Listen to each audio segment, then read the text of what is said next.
Tækifærin á móti þessum ógnurum eru hins vegar gríðarlega mörg. Við fengum frá verslunarráði hérna, eða viðskiptaráði hérna daginn tillögur það hvernig mætti þróa þetta hagkerfi áfram 90 tillögur. Það ekki skortur á góðum tillögum það hvernig við getum ráðist í frekari kerfisbreytingu til þess að knýja vöxt áfram. Og í ljósi þess hvað kerfisbreytingar undanfarna ára hafa skilað okkur, þá held ég að þessi rétt að skoða þetta aftur með mjög opnum huga. Orkan mikil auðlind, hún hefur sýnt það og sannað á síðustu árum og útrás á grundvelli hennar þegar hafin og þá grundvelli þess hugvit sem hefur skapast í kringum þessa atvinnugrein hér heima.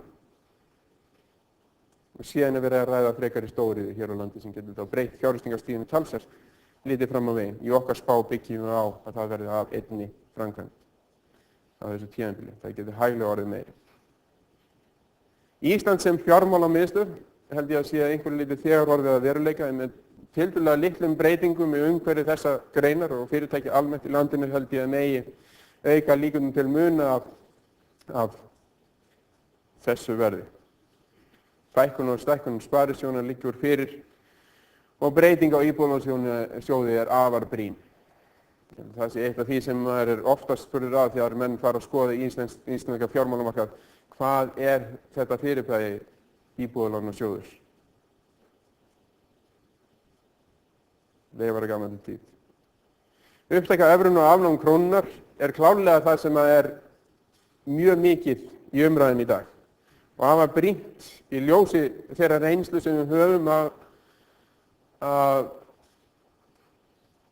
frjálsi floti krónunnar og verðbólgumarkmiði sem hefur ekki skilað okkur þeim ávinningi sem ég held að nokkur okkar vilji una sig við. Verðbólgan búin að vera hér talsvert yfir verðbólgumarkmiðinu allt þetta tímabil og flökti í krónunni nokkuð. Þannig ég held að það sé rétt að skoða aðra kosti. Vextir hér og lágreisnefndu afskaplega háir. Ég held að sú breyting ein að fara inn í evruna eða af því verði myndi hafa gríðarlega áhrif fyrir það eitt að vextir hér myndi koma til dæra hart niður. Og það myndi gerast löngu áður en færa minn. Það reynslu af því þegar önnur hagkerfi hafa farið inn að væntingar keyra þar vexti niður löngu áður en af aðild orðið. Skattalækkanir, enn minni ríkisafskipti, enn meiri markaðsvæðing, allt þetta liggur fyrir dyrum. Fólksfjölgun og sjálfsögðu með því opna hagkerfi sem við erum. Fólksfjölgun hefur stóran þátt í þeim hagvexti sem við höfum séð hér á undanförnum árum og búum við vel að því. En síðan þetta sem vanmetinn þáttur held ég í þróunu undanförnum ár, það þáttur frumkvöðla sem hefur verið gríðarlega mikið. Við höfum búið afskaplega vel að því að hafa hér menn sem framtakssamir og einhver leyti það umgjörð þeirra sem að skapa þannig, en þeir eru framtakssamir og hafa ráðist í fjárfestingar og útrás og annað. Þú að taka áhættu langt umfram það sem við sjáum í nágrannalöndunum. Við sjáum það hér að fjöldi fyrirtækja sem startaði hér á ári hverju mun fleiri þegar við sjáum stærð hagkerfi sem við sjáum í nágrannalöndunum. Eitthvað segir það frumkvöðla andan í íslensku efnahagslífi. Framtíðin í okkar höndum, klálega. Hagkerfið hefur komið á óvart á undanförnum árum. Hér fyrir 4 árum var enginn sem ég man eftir sem var að spá því að hagvöxturinn yrði þetta mikill yfir þetta tímabil sem við nú erum að horfa á. Þessum hagvöxturinn náði upp í þetta 7-8% á einstökum árum. Sveiflan hefur orðið meiri heldur en menn reiknuðu með þegar við lítum aftur í tímann. Og nú spurning hvort að hagkerfið kom ekki aftur og óvart þegar við lítum fram á veginn og þá sú hagspá sem við erum velt út hér og rauninni ekkert sérstaklega mikill vöxtur í sögulegu samhengi hvort að við munum sjá hagkerfið aftur koma óvart og vöxtin vera meiri. Það undir okkur sjálfum komið að sjálfsögðu vegna þess að við erum orðin þetta samofin erlendu efnahagslífi að þá það undir öðrum komin líka. Og í því gildir að þeirra hagur okkar hagur. Ég vil enda með þeim orðum. Takk.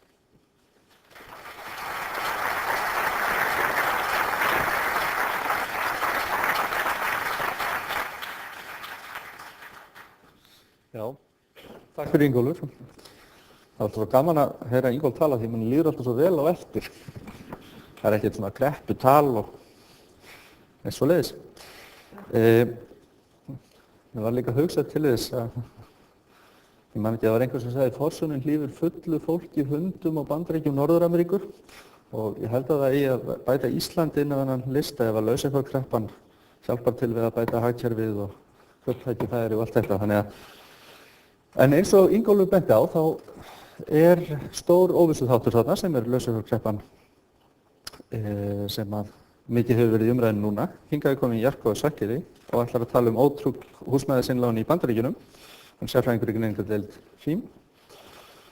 And I welcome you. You're going to talk about the subprime crisis in the USA. Okay, the floor is yours. Okay, thank you very much from my part as well. You're very welcome to this event, and so am I. And I work as an economist at FIM, which is a part of Glitnis Group in Finland, a financial investment firm. And as my title is quite self-evident, I will be speaking about the US subprime crisis and its potential impact on US and global economy. Okay, before we go into that topic, we should remember or note a couple of things where we started this process. First of all, when this crisis started to escalate in recent years, the global economy was doing extremely well. It had been growing for about 5% or even above for fourth year in a row, and this is substantially higher than the about 3.5% average that has been recorded in the past 25 years.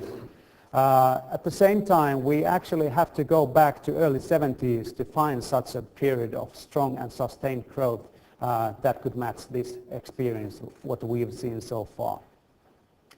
And at the same time, we should remember that actually this US slowdown is not such a new phenomenon. It actually started in the second quarter of 2006, and so far the global economy has been weathering the slowdown fairly well. If we look at this chart, you have the green bar there showing that after 2004 the US economy has been slowing steadily down, and at the same time there have been offsetting forces. For example, the emerging markets have been doing extremely well, and if we look at this set of so-called BRIC countries, meaning Brazil, Russia, India and China, they have been growing at a stunning pace of around 9 or even more than that in past couple of years. And this has been enough to offset the slowdown in the US. And indeed, in the last couple of years, this growth from BRIC countries has accounted for more than half of the global growth. However, there have been some signs more recently that the US slowdown wouldn't be contained only in the housing sector, but it would spread around the US economy to private consumption, to employment, and therefore have a deeper impact on the rest of the economy. And this is what this topic is all about, and I'm going to talk about. But before going into the impact, I probably should say a few words about the subprime crisis that is going on mainly in the US. First of all, the term or definition of a subprime is somewhat vague. Basically, it means that all the loans that are not prime, meaning that, for example, the documentation that the people provide to support their statements about their income are not sufficient, and they may lack some critical information. Moreover, quite often these people who have been borrowing have no or very limited credit history, and if they have one, it can be a bad one. So it means that these loans are by definition very risky.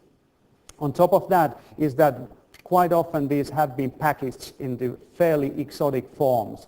For example, many of these loans have so-called teaser rates that are fixed and very low for the first 2 or 3 years of the loan, and the remaining 28 or 27 years they will be paying a price that is about 4 to 5 percentage points higher than for the prime rates of prime loans.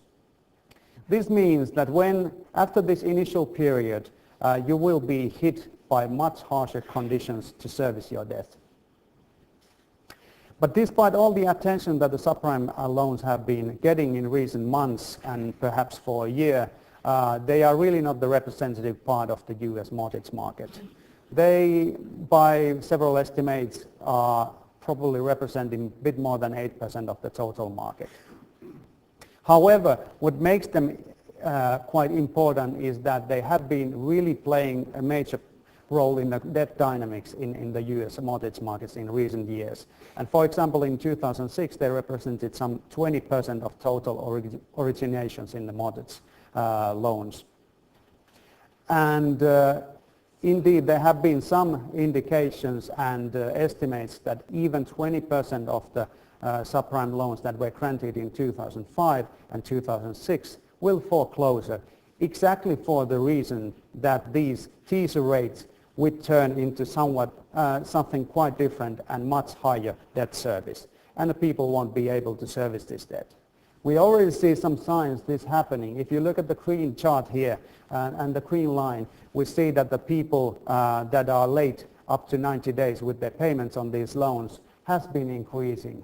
And it's not that far from this estimate of 20% in the event that they end up being in foreclosure. This, of course, will have a big impact on these borrowers.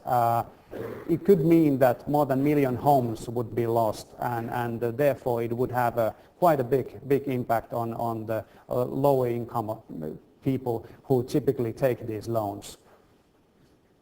And of course, that someday somebody has to clean up this mess, and the current estimates for the cost of it are ranging between $50 billion up to $200 billion. If we compare this figure to the total US mortgage market, it's not such a huge amount. It's about 2% of the total amount outstanding, but we have to remember that there are many derivatives and products that has been created around this, and quite often investments on these instruments have been leveraged. So the implication for certain players could be harsher. So what would this mean for the US economy? Our analysis is based on 4 main channels through which it will have an impact. First of all, tighter supply of credit. When the financial institution is in a situation that the liquidity dries up and it faces difficulties in getting funding itself, it means that it will be more stricter when it's giving out loans. And the impact will be the biggest one for the people, individuals and corporates alike, that are least creditworthy. It means that these entities will spend somewhat less and will invest somewhat less. A second channel is the demand for credit.